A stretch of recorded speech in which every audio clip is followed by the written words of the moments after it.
नमस्कार, बहुत स्वागत है आपका। धनु राशि साल 2025 और 26 महापरिवर्तन लेकर आया है या कह सकते हैं होने जा रहा है। राहु महापरिवर्तन करेंगे 18 मई को। अभी तक आपके चतुर्थ भाव में है, अब वो तीसरे भाव में प्रवेश करेंगे। राहु जब देवगुरु बृहस्पति यानी मीन राशि से निकलकर कुंभ राशि यानी शनिदेव की राशि में आएंगे, तो एक तो शनिदेव और राहु की मित्रता ऊपर से अपने घर में जब बैठेंगे, तब इनका शुभ प्रभाव शुभ फल खुलकर आपको मिलने लगेगा। क्या मिलेगा, कैसे बचें, किन चीज़ों से आपको परेशानी हो सकती है, तब हम बातें जारी हैं। वीडियो के अंत तक बने रहिए और ये प्रेडिक्शन चंद्र राशि पर आधारित है। तो राहु का अपना कोई घर नहीं होता, लेकिन जहाँ बैठते हैं वहीं पर अपना पैर फैला लेते हैं, साम्राज्य स्थापित कर लेते हैं। धनु राशि वालों, आपके लिए अभी तक राहु आपके चतुर्थ भाव में, जो सुख का भाव है, माँ का भाव है, शांति का भाव है, और राहु यहाँ बैठे थे कुंडी मारकर।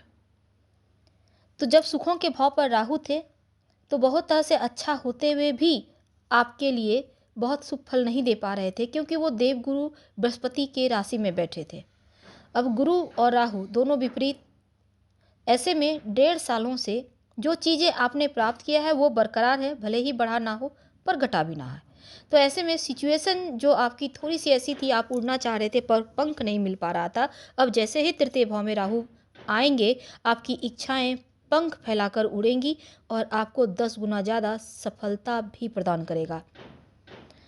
तो अब देखिए, थोड़ा ही वक्त है। 29 मार्च को शनिदेव भी आपके लिए यहाँ पर देखिए राशि परिवर्तन करेंगे, और आपके जैसे ही मीन राशि में आएंगे, आपके ऊपर शनिदेव की ढैया शुरू हो जाएगी।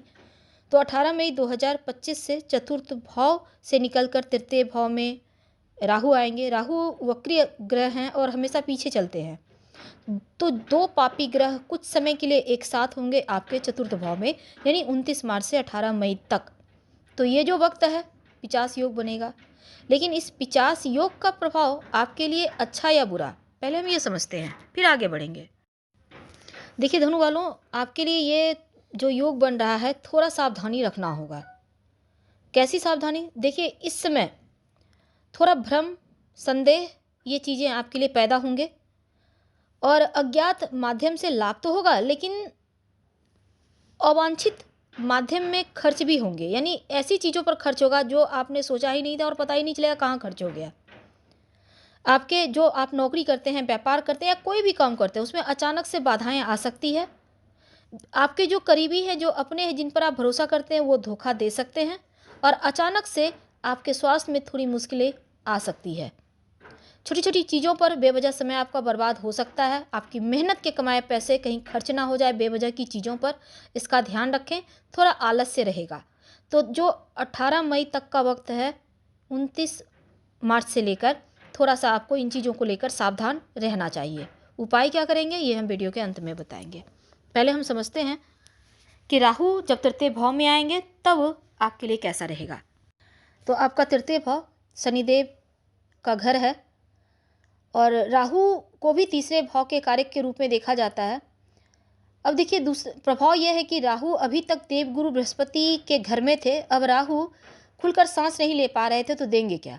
अब राहु जब अपने मित्र शनिदेव के घर में आएंगे, यानी दानव ग्रह देवगुरु के घर में थे, तो पूरी तरह से सात्विक तरीके से वो फल नहीं दे पाए। अब राहु को इनलीगल चीज़ पसंद है, तो लीगल में वो कुछ कर नहीं पा रहे थे, लेकिन जैसे ही वो शनिदेव के घर आएंगे तो लीगल इनलीगल दोनों ही तरफ से आपको फल देना शुरू करेंगे।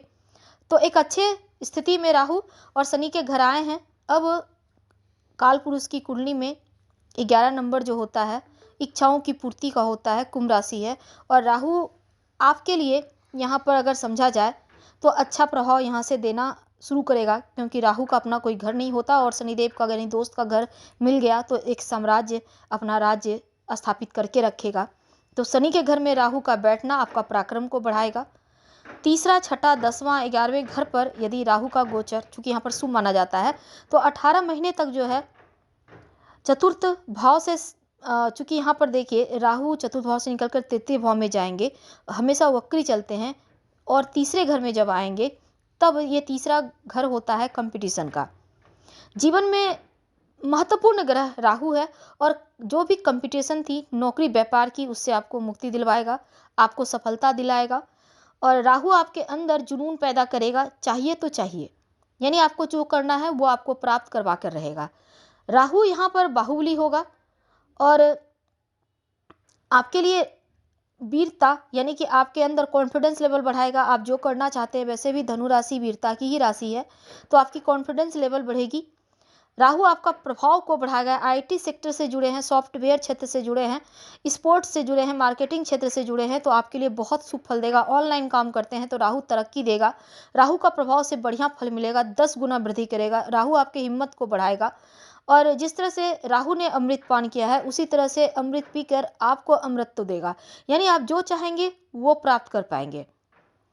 लक्ष्य को प्राप्त करने के लिए एक जुनून पैदा करेगा। राहु का प्रभाव अब खुलकर आपको मिलेगा। राहु के पास एक दृष्टि है, उनकी 5वीं दृष्टि, पंचम दृष्टि से तीसरे घर को, अब यहाँ पर 7वें घर को, और जो जहाँ पर आपके 7 नंबर है बुध की घर है, बुध और राहु आपस में मित्र हैं, तो राहु की 7वें भाव पर पंचम दृष्टि व्यापारी भाइयों के लिए बढ़िया है। दसम से दसम स्थान है, सप्तम भाव, तो कुल मिलाकर करियर के मामलों में बढ़िया है। और अपने आप को साबित करने के लिए, चाहे कुछ भी हो जाए, मुझे पाना है, तो ये चीज़ें आपको आपके अंदर राहु ही जगाएगा। यानी हर तरह से आप प्राप्त करने के लिए आगे बढ़ेंगे, अवसर भी मिलेगा और आपके अंदर जुनून भी राहु पैदा करेगा। बस थोड़ा भ्रम से बचना होगा। हालांकि दाम्पत्य जीवन के मामलों में राहु कहता है थोड़ा सतर्क रहें, क्योंकि भय और भ्रम देगा। पार्टनर को लेकर भय भ्रम हो सकता है। कभी कभी ऐसा लगेगा मेहनत करने के बाद भी सफलता नहीं मिल पा रही, इनसिक्योरिटी देगा, थोड़ा सा परेशानी देगा, थोड़ा सा आपको उलझाएगा। इन उलझनों से आपको बाहर निकलना होगा।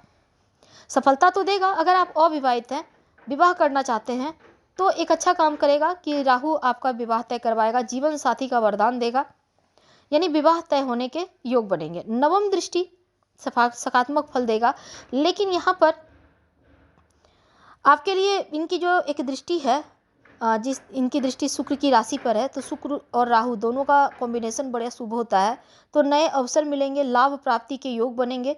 और शनिदेव किसी भी कार्य को पूरा कराने में भी आपका साथ देंगे। राहु रातों रात आपको करोड़पति अरबपति बनाता है। राहु के पास इनकम भाव देखेंगे तो आपकी जो इच्छाएं हैं उसको पूरी करवाएंगे। आप करियर के मामलों में सफलता मिलेगी, फैमिली के मामलों में भी अपनों का साथ मिलेगा और बड़े लाभ के अवसर भी दिलवाएगा। अब धन के मामलों में थोड़ा सा राहु देव तीसरे घर पर चल रहे हैं, तो सदैव वक्री रहते हैं, इसका प्रभाव तीसरे और द्वितीय भाव से जुड़ गया है, तो धन प्राप्ति के भी योग बने हुए हैं। राहु आपको प्रदान करेंगे। अगर आपका कोई कार्य नहीं चल रहा था, अब उस कार्य को एकदम से तेजी से बढ़ा देंगे और राहु का शुभ फल मिलेगा। राहु को बैलेंस करने के लिए आपको एक उपाय करना होगा। एक तो शिव जी की आराधना खूब करें, और दूसरा आप महामृत्युंजय मंत्र ओम होम जुंग सह, इस मंत्र का खूब जप करें। अपने घर को एकदम से सुगंधित बनाए रखें। गंदा और बदबूदार जो गंध होता है, दुर्गंध जिसको कहते हैं, और धुआं, इन चीज़ों में राहु का वास है, इनसे बचिए। प्लास्टिक थोड़ा कम यूज कीजिए। गंदगी घर में फैलने ना दें। अपने आप को अपडेट रखें। अच्छे कपड़े पहने, फटे पुराने तो बिल्कुल नहीं। बालों को करीने से सजाएं, परफ्यूम वगैरह लगा के रखें। अपने बाथरूम को एकदम बहुत क्लीन रखें और उसमें एक कांच की कटोरी में नमक डालकर रखिए और हर महीने उसको टॉयलेट में फ्लश करके चेंज करते रहिएगा। नमक को सफ़ेद नमक यूज करना है, याद रखिए। राहु को शांत करने के लिए आप नमक मिले हुए पानी से पोछा लगा सकते हैं। कूड़ा कबाड़, पुराने बर्तन, पुराने कपड़े, इन चीज़ों को इकट्ठा ना होने दें। खासकर पुराने कपड़ों में गट्ठल बांधकर ना रखें, वरना ये चीज़ें मुश्किलें पैदा करेगी। खासकर अपने घर के दक्षिण पश्चिम कोने में एक कांच के गिलास में पानी भरिए, उसमें 1 चम्मच नमक मिलाकर रखिए। हर महीने इसको चेंज कीजिएगा। पूरे घर के नकारात्मकता को ये सोखेगा, आपके घर में सकारात्मक ऊर्जा देगा। ये चीज़ें आपके लिए उत्तम रहेगी और शिव जी की आराधना करते रहिएगा। राहु का सुफल मिलता रहेगा। हम आपसे विदा लेते हैं। जानकारी अच्छी लगे तब लाइक कर सब्सक्राइब करें और घर में धुआं कीजिएगा। आप गूगल जला सकते हैं, धूप जला सकते हैं, आपके लिए शुभ रहेगा। धन्यवाद। फिर मिलेंगे। प्लीज़ लाइक कर सब्सक्राइब करें, शेयर करें, कमेंट करें।